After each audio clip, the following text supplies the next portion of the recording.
Seguimos en sala de prensa y nos venimos a estudios porque ya tenemos invitados en el piso. ¿Qué tema vamos a hablar?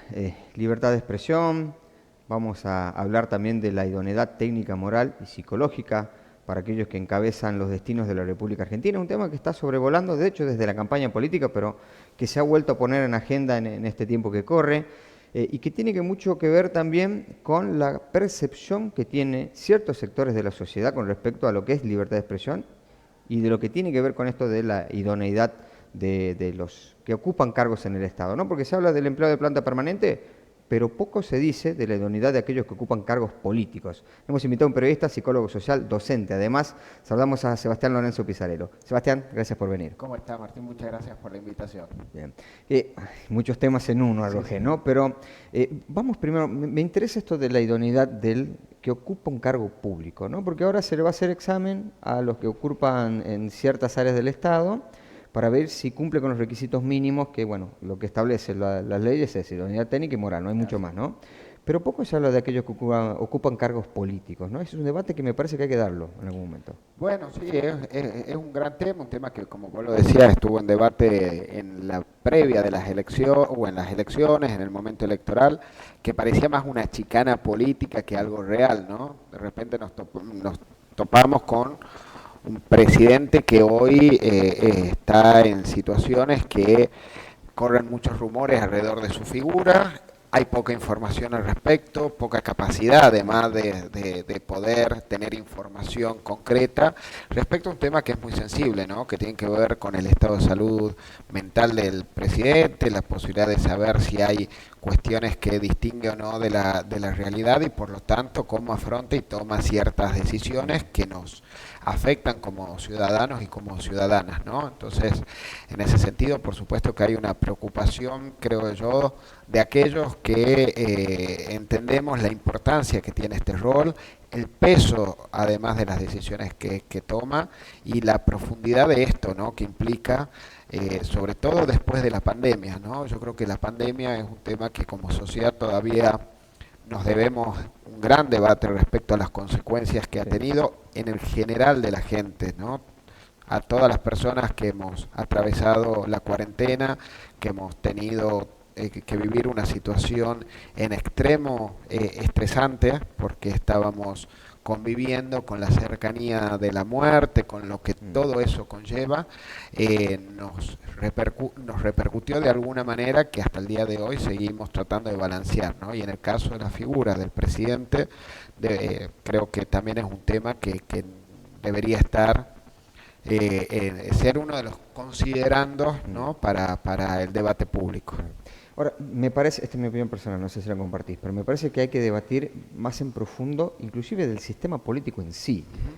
Porque hasta aquí, bueno, a ver, Cristina, Mauricio Macri, Alberto Fernández, cada uno con su particularidad, cambios en el sistema económico, cambios en diferentes áreas, Así, pero se mantenía cierto status quo, así. ¿no? Es como que la irrupción de Javier Milei desafió ese status quo y nos lleva a ver las fragilidades de nuestro sistema político. Un presidente con minoría parlamentaria está haciendo lo que quiera, ¿no? A partir de decretos y demás. Bueno, siempre se habló de este tema, ¿no? En las Mm. elecciones también se Sí, planteaba esto, ¿no? Mucha gente que decía que lo votaba Javier Milei tomando en cuenta que el Congreso iba a frenar alguna de sus iniciativas, ¿no? Ese era es verdad, uno de los es grandes verdad. mitos que aparecía.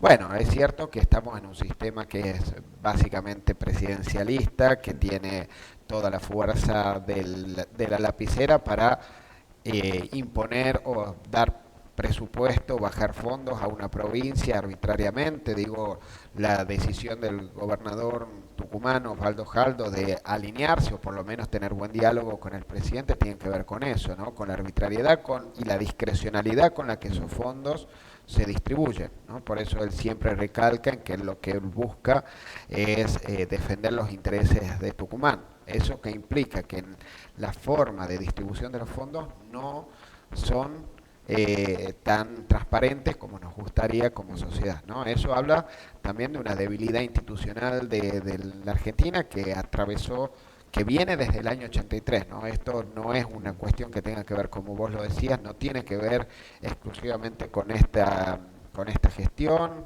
es una tradición en la Argentina, esto Carlos Menem lo hizo muy bien, de poder alinear a todos los gobernadores detrás de su proyecto, y al mismo tiempo eso se traslada a las provincias, ¿no? Los intendentes en general tienen que estar alineados con el gobernador porque si no se quedan sin fondos y eso les impide la gestión diaria que es mucho más cercana además para los intendentes. Digo, los intendentes conviven con sus vecinos, con sus vecinas, están ahí, se los puede ver, a diferencia por ahí del gobernador, del presidente que tienen otra dinámica.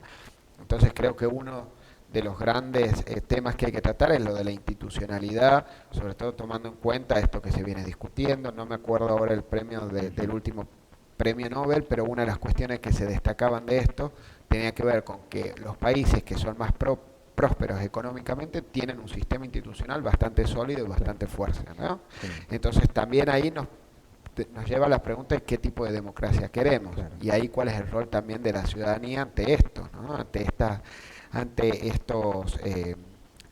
estas oscilaciones Sí. institucionales que vivimos. Es muy bueno lo que estás planteando, ¿no? Porque la garantía de que vayas a invertir a un país que es próspero tiene que ver con la estabilidad Exacto. política, económica, macroeconómica, la seguridad jurídica, como le gusta Exacto. mencionar a muchos. Ahora, en nombre de la seguridad jurídica llega un gobierno y te elimina 600 leyes por decreto. Sí, sí. ¿Cuál es el mensaje afuera? ¿No? Bueno, se Es- cambian algunas cuestiones que tienen que ver con instituciones que han sido base de la Mm, República Argentina. Digo, la universidad pública para hacerlo dialogar con un conflicto que estamos viviendo hoy ujú.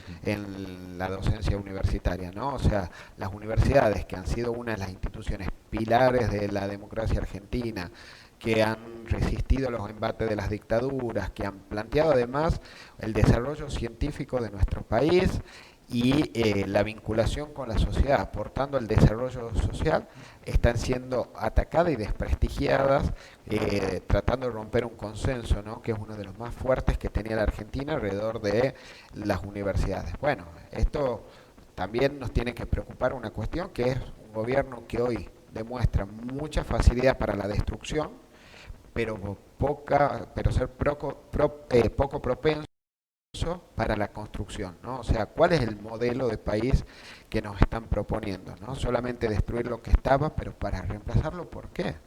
¿No? ¿Y para quiénes? En ese modelo de país, ¿quiénes están incluidos? ¿Estamos incluidos los que trabajamos, los que diariamente nos levantamos, o es solamente un país que se está construyendo para darle ventaja a quienes ya la tienen, que son los grandes empresarios concentrados, ¿no? Mm.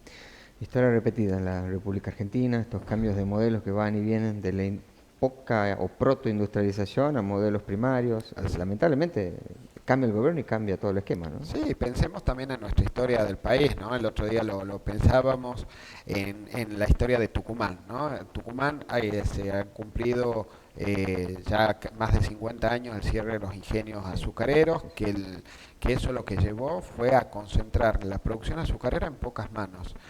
Eso tuvo como consecuencia social 200.000 personas que se tuvieron que ir de la provincia, 50.000 personas que quedaron sin trabajo, y eso no se reemplazó, ¿no? El famoso operativo Tucumán, que iba a traer el reemplazo de industrias azucareras por otro tipo de industrias, No no llegaron. sucedió.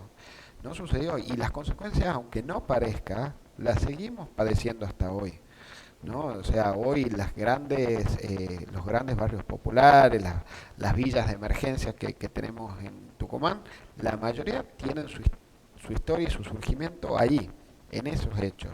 Y pueblos enteros que han ido desapareciendo y obturando la posibilidad de tener futuro a miles de tucumanos y tucumanas, ¿no? Entonces, yo creo que un poco en la historia de Tucumán se resume la historia o el presente que estamos viviendo, ¿no? En la concentración en pocas manos de las riquezas, y eso va en detrimento de las grandes mayorías. Claro.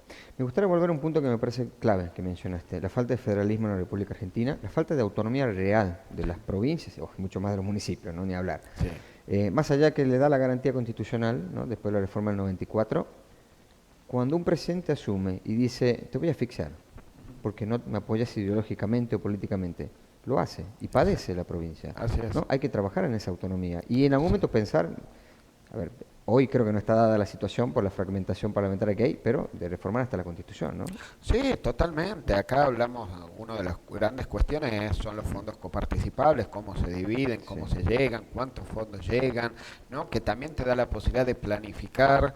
Yo creo que uno de los grandes problemas que tiene la Argentina es que no se planifica un país a largo plazo. Entonces pasa esto, hay dos grandes modelos en pugna, un modelo agroexportador y un modelo más industrializador, y esa discusión, ese debate, esa que es la verdadera grieta, en realidad te diría, no se ha resuelto. Entonces las consecuencias se ven ahí, se ven en cómo hay provincias que son mucho más atrasadas económicamente, con grandes partes de su población bajo la línea de la pobreza o con grandes niveles de informalidad laboral. Tucumán tiene uno de los niveles de informalidad laboral más grandes del Sí. país, más importante del país. Y eso que tenemos industrias grandes como la industria citrícola, la industria azucarera, ¿no? Tucumán en ese sentido es una provincia que tiene un modelo económico que podría ser mucho mejor si realmente, yo creo que acá tenemos un problema con una clase empresarial que que no tiene claridad sobre cómo hacer, cuál es su rol para colaborar a que Tucumán prospere, ¿no? Yo creo que en ese sentido siempre se mira al Estado, Sí.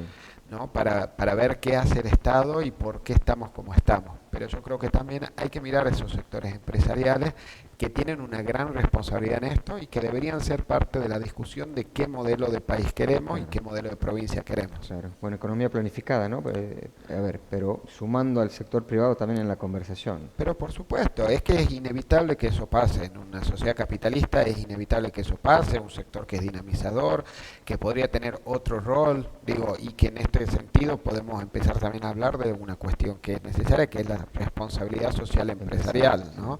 Que esto no es un invento argentino, que esto es algo que las Naciones Unidas se viene planteando, ¿no? De pensar, se han elaborado principios rectores para que las empresas puedan desarrollarse, pero respetando los derechos humanos de la población, Claro. y eso es algo que en Tucumán todavía no se logra ni siquiera poner en agenda, ¿no? Y yo creo que ahí se muestra también la debilidad del Estado, porque Claro. lo que el Estado hace hoy se ve muy claramente, ¿no? Los diferentes partidos políticos tienen una agenda compartida en Tucumán, ¿no? No es casualidad que sectores ligados al peronismo, al radicalismo, a Creo, a Fuerza Republicana, hayan tenido las mismas posturas, por ejemplo, ante la posible establecimiento de retenciones a las exportaciones citrícolas o a la producción azucarera o al tema del bioetanol, ¿no?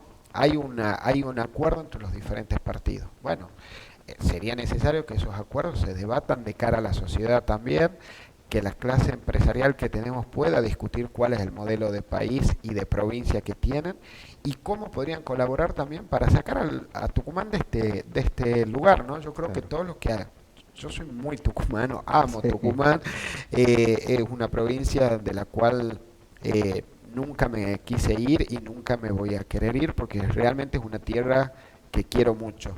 Y en eso me encantaría poder tener una clase empresarial que pueda proponerse un modelo de provincia, ¿no? Que en conjunto con sindicatos, con universidades, con los estados con el estado provincial, con los estados municipal, planteen un desarrollo que nos permita ser una provincia más próspera y más igualitaria. Me gusta lo que dijiste, ¿no? El debate que se da muchas veces a puerta cerrada, que sea de cara al público, ¿no? Totalmente. Porque ahí es cuando, Sí. a ver, vos podés encontrar un sindicalismo o un sector empresarial que puertas adentro seguramente se comporta de una forma, pero Sí. cuando lo está viendo la sociedad habla de otra manera, ¿no? Totalmente, y son debates públicos que deberían ser públicos, que deberían darse de diferentes maneras, no solo en las instituciones ya establecidas, que un poco para eso están, legislatura, consejo, etcétera, sino en grandes mesas sociales donde se sientan a discutir, nos sentemos a discutir diferentes sectores, esto, un modelo de provincia, ¿no? O sea, es inadmisible que a esta altura sigamos teniendo casi el 50% de la población bajo la línea de la pobreza, teniendo grandes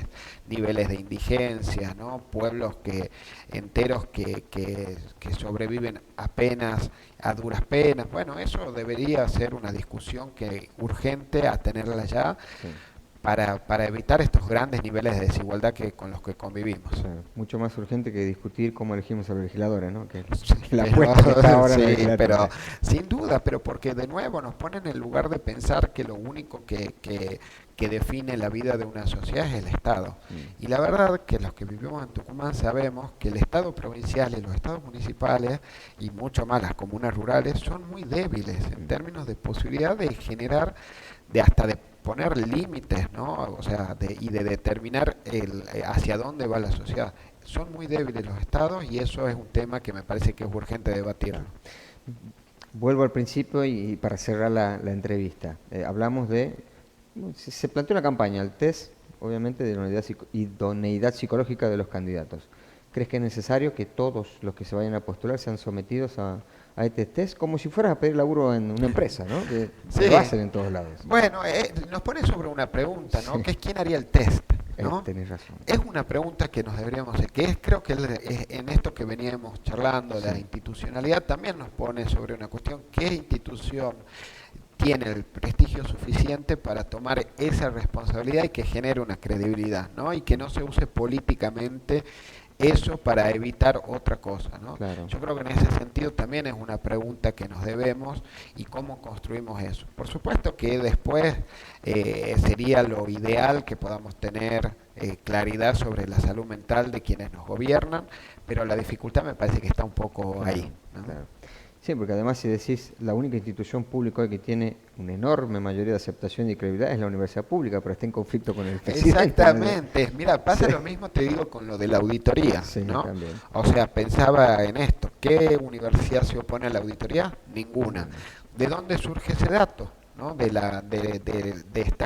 Este mito de que las universidades no se quieren auditar, en el rechazo a que sea la SIGEN, la Sindicatura General de la Nación, que depende del Poder Ejecutivo, pero que tiene que ver con defender la autonomía universitaria y que no se usen las auditorías de manera política para querer minar alguna de las universidades, Claro. ¿no? Entonces, me parece que es una situación similar, ¿no? En ese sentido, queremos ser auditadas por una organización, por la Auditoría General de la Nación, que depende de diputados, que se conforma de diferentes maneras, esa Auditoría General de la Nación, y que da la seguridad de que no se va a usar políticamente para presionar a una institución o a otra, ¿no? En este caso me parece que sería lo mismo.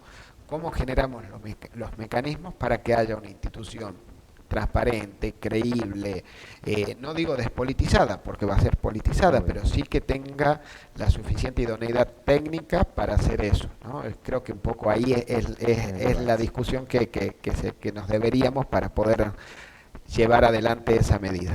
Sebastián, muchas gracias por la visita. A vos, Martín, muchas gracias. Nos vamos a una pequeña tanda, enseguida volvemos, tenemos mucha más información para ustedes en Sala de Prensa.